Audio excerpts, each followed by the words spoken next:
akikuhurumia, Mungu akikuhurumia, anakupa tena, anayafungua malango.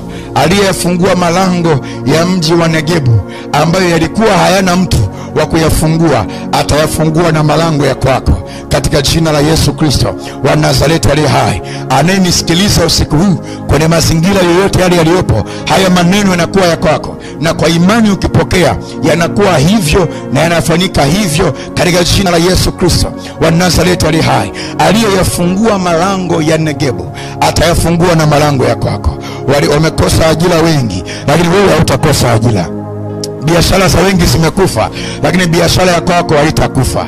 Wengi wamejikatia tamaa kwa utumishi ambao wewe pia unaofanya, lakini wewe hautakata tamaa, wewe utaendelea tu. Wengi wamezania kwamba utakufa kwa sababu wanaona ni kama mtu uliyezikwa. Ni kweli kabisa, unaonekana kama mtu uliyezikwa, lakini sisi ni mbegu iliyobebwa na rehema za Mungu, na mbegu iliyobebwa na rehema za Mungu, hata kama ikifukiwa kwenye mashimo, ikifukiwa kwenye makaburi, majira ya Bwana yakifika, lazima hiyo mbegu itaanza kuota tena, itaanza kuchanua tena, na zile mbegu zilizozikwa na baraka zitaonekana.